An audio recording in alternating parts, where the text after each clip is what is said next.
All right, guys, we'll keep going on this 72. I got the bolts out, but for the back of the shackles here, I painted the frame, pulled the axles. So one of the bearings is pretty wore. The other one looks like it had been replaced before. I had the good drum version brakes on it, the 11 twos, 2.5 inches. So those were good in their day. And somebody put decent back brakes on it, but they were wore down. But they had rebuilt them all. And the rear end does feel a little loose. I got a new brake hose there. I'll have all new hoses, 4-wheel discs, new emergency brake lines, new spring bushings. But I got this part done on the back, and then I'll pull that pumpkin out of there, that differential out of there. Look at it. Probably replace it. Got the transmission out. The front seal was leaking pretty bad. It's been rebuilt before. So yeah, probably gonna rebuild it again, just have it rebuilt. Or I'll rebuild it, but it needs to be rebuilt. Let's walk up here. Front drum brakes, of course, we'll be pulling those. And then the old 390. So at the time, it was a pretty desirable vehicle with the 9-inch rear end, a C6, a 390, and the big brakes. Even though they were drum brakes, it still had pretty big brakes for a truck. Of course, trucks tow a little bit, and then they haul weight. So, but yeah, so here's where we are so far. I've got a lot of new parts for it. I got all new 4-wheel discs. I'll show you some of those real quick, so I can get you caught up on what I've been doing. But yeah, here's the front discs that are going on it, and then the back discs are in here, and all the new brake hoses, things like that.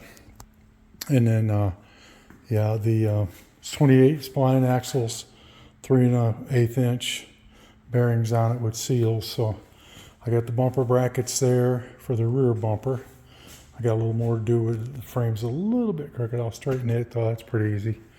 And then replace the back window. I'm gonna go ahead and vacuum it out and put a rubber floor mat in it. The carpet was put in there, but it'll, for what this thing's gonna be doing, working on a horse farm with a little 16-year-old girl, it's got to be able to have dirty boots in it and stuff like that and be real functional. So yeah, here's where we are so far on it. Like I say, I got transmission out. Just all that stuff's so easy nowadays. I mean, compared to what stuff happens nowadays. But it took me just minutes to take these things out, about 10 minutes to pull a training. The only thing is, you know, just a mismatch of bolts. A lot of stuff's loose. The steering gearbox is leaking. I'll have to replace that. I'll just replace it anyway. Probably could put seals in it, but I'm just going to replace it. Still hoping the engine's good. I mean, it was super clean when I pulled the valve covers and resealed one of them, and then the coolant looks good, but I hope that beast is good so we ain't got to screw with it and do a bunch of other nonsense with it. But yeah, here's where we are with the 72, and I'll keep you guys posted on it, but it's underway.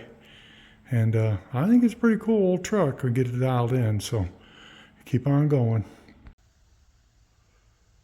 All right, you guys, let's have another update on this 72. I'll try to piece these together. I got the differential out of it. I had help. The grandkids were over here and they were helping, playing with a little bit of it. It was good. They learned a little bit. And I've been sanding on it, been hitting it with the DI. I'll give you a little bit of look at that. I've been popping out these studs and putting in fresh ones on both these axles. I got the bearings off and the seal and out of the housing, and then cleaned it up a little bit. That's I gotta clean out both of these things, and then I'm gonna build back the differential. I got all the parts over here for it now, so they're out of the way. But you know, the rear shocks and the brake lines, and of course the front brakes and the back brakes there, and then the calipers. And then I've got the differential came in, so I've got it right here. It's a 325 gear, 9-inch. It's a limited slip. And then I put the old differential in that case that it came in. And then I've got a torque converter there, and the transmission's back. It's all rebuilt. It's all been redone. They had to custom build the torque converter, and then went through it and put all new clutches in, all new bushings, everything. This one has kind of a unique, they only did it for a few years, a bolt-on rear yoke. I don't know if you can see that very good. And so it's a unique transmission, and I saw that it had the small bell housing with the bolt-on rear yoke, and I was like, yeah, this is going to need to be rebuilt because they're hard to get because of the 390. That medium block, big blocks, 390 FE is somewhat unique. Still don't know if that motor's 100%, but we'll see. If it isn't, I'll be doing a long block in it. But yeah, I've been DAing it down, getting it all ready for paint. Go around here so you get a little better shot. And then, of course, I got all the kingpins out of it, suspension, all that out of it, and ready for the new kingpins. They drop right in really good. It'll have new bushings on that radius arm there, and then I already put in one new bushing on the cross arm right there. I got to left the bolt loose because I got to drop it again to put the bushings in. I got my tools all set up here, and then I got the bed ready to go, so it's all set, and I'll start sanding on it. And then I've got let me show you. Got a new tailgate over here for it. I don't know if I can shoot it real good. I'll just back up. So it's got a new tailgate, and that'll replace this bent, rusted tailgate. I gotta take some of the parts out of it. But the reason I show you all this is because this thing gets done, it's gonna be pretty cool little rig. Have all brand new suspension, like I was saying before. Fresh tranny, 4-wheel disc brakes. Yeah, it should be pretty cool little rig. It's not gonna be super, super fancy. Like I said, that back window will get replaced, and hated that they put a skylight in it. And then, but yeah, I'm gonna finish out this rear end, I hope, this weekend. New shocks, everything. I'll get some video of that. All new studs in these axles, new bearings, all that stuff, so that it's all painted, cleaned up, and ready to go. So the back end will be all done.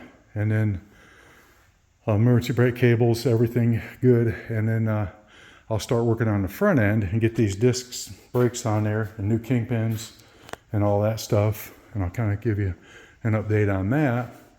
And then we'll continue to go from there. But yeah, I'll piece these together. Try not to be too boring. Just want to keep you updated and kind of get a continuous video. I'm trying to make it, maybe 45 minutes, and then I'll make a second one, and so they aren't too long. But it's pretty cool. I wish I was working on that, and so so I'm taking some time to do this. But I think Little Bug will be happy. She was here doing some work on it, vacuuming it out, cleaning it, and she was excited. I think if she was over here instead of over in Mississippi, I think she would really work on it quite a bit. It's probably good practice for him to do that, but oh well. It's coming along, so I'll keep you guys updated, and trying to finish it as fast as I can. All right, see you later. Bye. All right, you guys, I don't know if you can tell, I got the front end of this thing all apart. There's a little oil leak on that rear main seal, so I'm probably going to throw another motor in this thing. I got a long block coming. I'm going to put in it, and then this fender skirt was all bent up. I bent it back down. I've got it on these 10-ton jack stands for now, pointing the nose up in the air a little bit. This is the other side. Springs hanging, and then I'm rebuilding with new bearings and joints.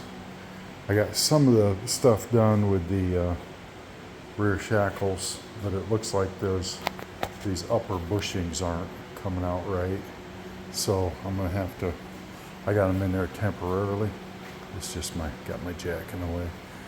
And then I started looking at this one just to get the dimensions, but those are just in there. Those red bushings are just in there to hold it temporarily, because these are a different size than what I got on the main spring eyes, so I'll have to do that. But yeah, these brackets for the shocks, put this light here, are loose, so I'm having to grind the rivets out. You guys can see it here, and put bolts in it. and then I'm having to reinforce these brackets because the shock works them up and down.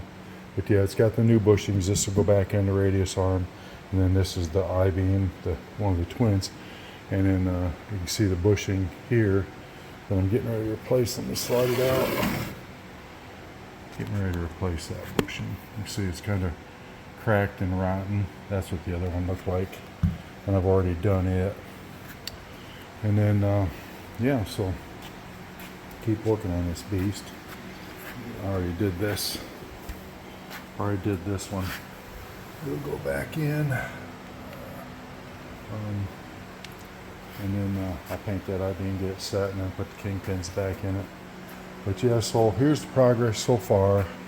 I'm going to get it back on its wheels so I can roll it forward. I'm probably going to pull that front bumper, and then when I get it back on the wheels, get the suspension done. Let me shut off this flashlight so I don't blind everybody. When I get the wheels done, and get it back on its wheels, then what I'll do, I'll be able to roll it ahead, and I'll continue to work on this bed. I'll be able to roll it ahead and pull the motor and get the gantry out and pull the old motor out, and I won't put the transmission back in. It's sitting back here. I won't put it back in until I get the motor straight, and I'm kind of stuck. I got to do a 390 long block, move over all the tins from the other motor because I'm stuck because of the bell housing on this tranny and the uniqueness of this transmission. So I got to go back in at 390, which will be period correct to the vehicle, which is kind of good, but it's still, yeah, it's old tech. The only thing, they're putting these coyotes in these things, and that's really what it would have needed. It was a coyote with a 10-speed, and then run that 9-inch with a posi, probably a 355 or 370 gear posi. Man, she'd be a cruiser then, boy. But yeah, but we got what we got. So that's progress so far on this. I'll keep going.